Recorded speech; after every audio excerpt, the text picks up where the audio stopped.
یاد آتا ہے مجھے کہ جب یہ سارا قیدی قافلہ پہنچایا گیا ابن زیاد کے دربار، روایت کے جملے بڑے عجیب ہیں۔ دخلت زینب وکانت فی ارذل ثیابہا، بی بی جب داخل کی گئی اس ظالم کے دربار میں تو کانت فی ارذل ثیابہا، اپنے سب سے گھٹیا لباس،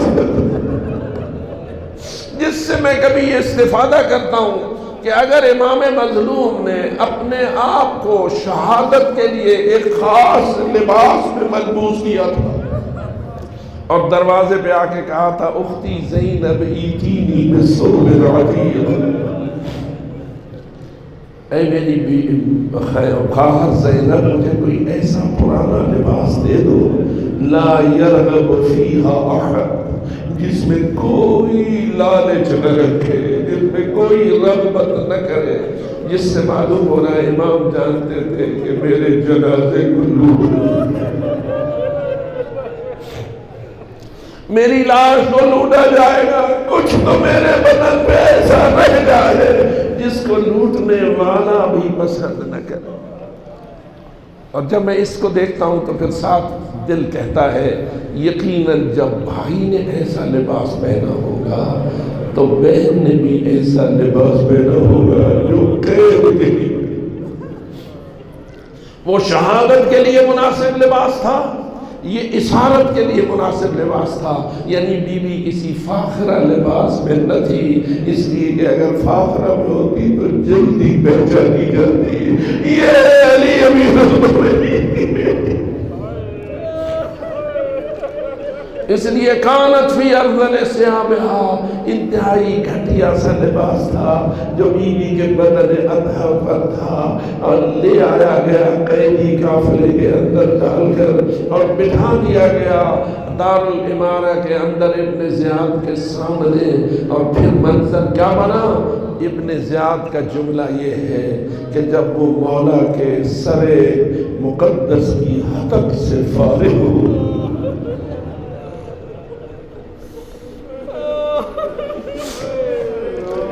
جانتے ہیں کہ اس ملعون کے ہاتھ میں خیزران کی چھڑی تھی اور وہ اوپر بیٹھا تھا، نیچے طرف کی نچلی سیڑھی پر مظلوم کا کٹا ہوا سر رکھا ہوا تھا، اور وہ چھڑی کے ساتھ مظلوم کے لبوں کو کھول کر آم کے دانتوں پہ ٹھوکر مار کے کہتا تھا آم کے دانت کتنے خوبصورت ہیں۔ یہی وہ منظر تھا کہ جسے زید ابن ارقم برداشت نہ کر سکا تھا اور کہنے لگا تھا یبن مرجانا، او بدکار ماں کے بیٹے، ہٹا لے یہ چھڑی ان لبوں سے کہ میں نے اپنے پاک رسول کو ان آنکھوں سے دیکھا ہے کہ وہ ان لبوں کی کو بوسہ دیا کرتے تھے اور احترام کیا کرتے تھے۔ اگر میں کہہ دوں تو غلط تو نہ ہوگا، اے ابن ارقم تو برداشت نہ کر سکا، ذرا مجھے بتا بہنوں نے کیسے برداشت کیا، بیٹیوں نے کیسے برداشت کیا، بیویوں نے یہ منظر کیسے دیکھا۔ بے شک تیرے دل میں بھی بڑا احترام ہے، لیکن تو نے تو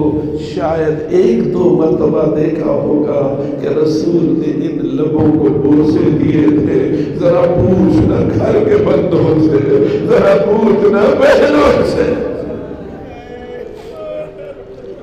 کتنا عزت دی ہے رسول اعظم نے اپنے لاڈلے حسین کو اور کتنا بوسے دیے ہیں۔ بلکہ ہم تو ان روایات کا مطالعہ کرتے رہتے ہیں تو سامنے باتیں آتی ہیں۔ رسول اکرم کبھی اس گریبان کو کھول دیتے تھے، امام حسین کے گریبان کو، اور اندر جا کر مختلف مقامات پہ بوسے دیتے تھے۔ کسی نے پوچھا مولا چلو چہرے پہ بوسہ دینا، لبوں میں بوسہ دینا یہ تو ایک عام طریقہ ہے، یہ آپ کیا کرتے ہیں کہ کھول کے بدن کے ان بٹنوں کو اور اندر بدن کے کسی مقام پر بوسہ دیتے ہیں؟ تو رسول اکرم کا جواب یہ تھا میرا دل چاہتا ہے ہر اس جگہ پہ بوسہ دوں جہاں کوئی تیر نہیں ہے۔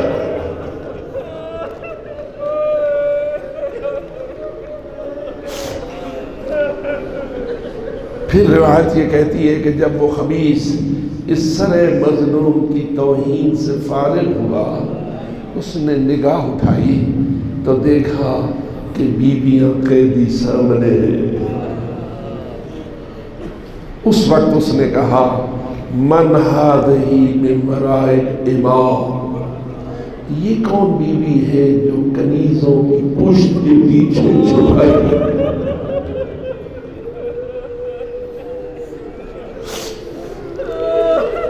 اب آپ خود اندازہ کریں، یہ لفظ امام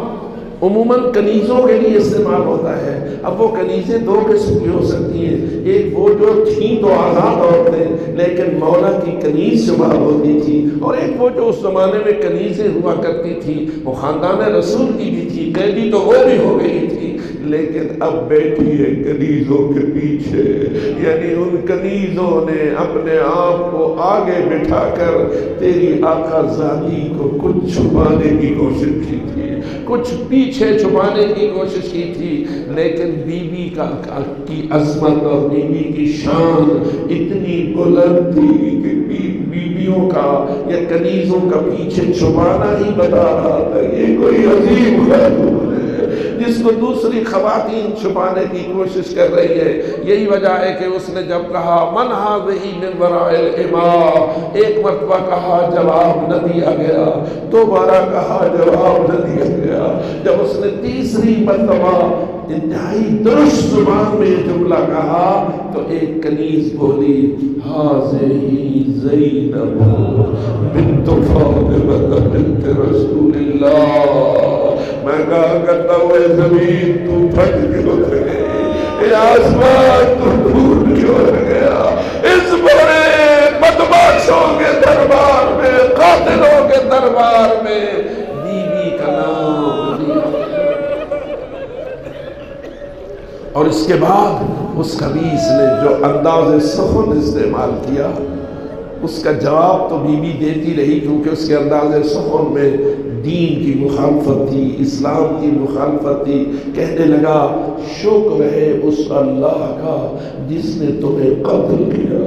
جس نے تمہیں رسوا کیا، جس نے تمہارے جھوٹ کا پردہ چڑھا۔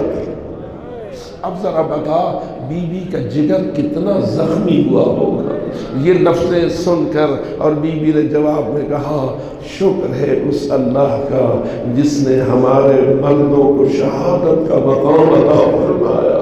اور اس مقتل تک پہنچایا جہاں ان کے لیے شہادت مقدر تھی۔ یعنی بیوی مثبت انداز میں اس کی باتوں کو رد کر رہی تھی، اور وہ پھر کہہ رہا تھا اچھا ابھی تمہارے اندر یہ جرأت موجود ہے کہ تم ہماری باتوں کو رد کرتے ہو۔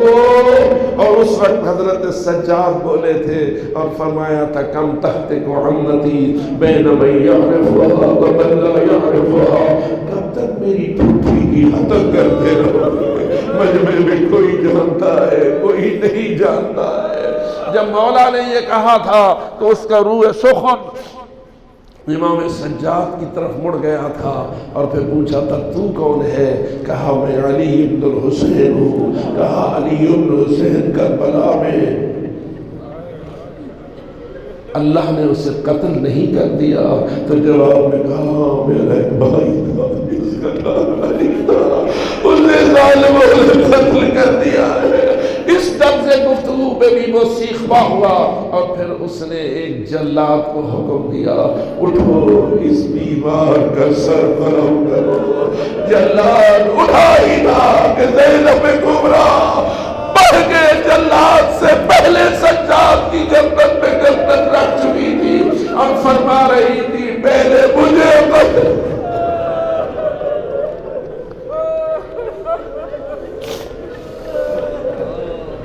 لوگ چیخ پڑے کہنے لگے پہلے بھی ہم بڑے بدنام ہیں، عورتوں کو قتل کرنے کے ساتھ ہمیں زیادہ بدنامی حاصل ہوگی، لہذا ان خواتین کے خون میں ہاتھ نہیں ڈالنا چاہیے۔ لیکن ابن زیاد کا یہ جملہ تاریخ میں آیا ہے، کہتا ہے میں دیکھ رہا تھا اور میں یقین کر چکا تھا اگر تلوار چلانے کا حکم دوں گا یہ بی بی سر تو کٹا دے گی، ہٹائے۔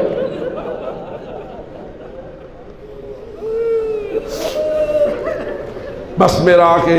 گفتگو کا یہ انداز ختم ہوا اور اتنا پیغام ملا،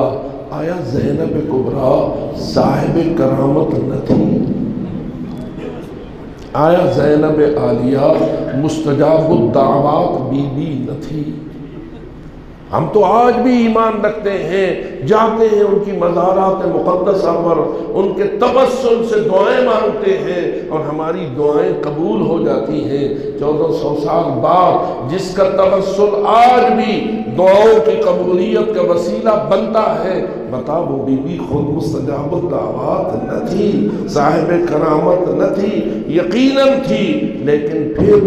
ان چیزوں سے استفادہ کیے بغیر ان تمام قربانیوں سے کیوں فائدہ اٹھایا؟ اس صبر کا مظاہرہ کیوں فرمایا؟ تو واضح جواب یہی ملتا ہے کہ اعجاز اتنا مؤثر نہ تھا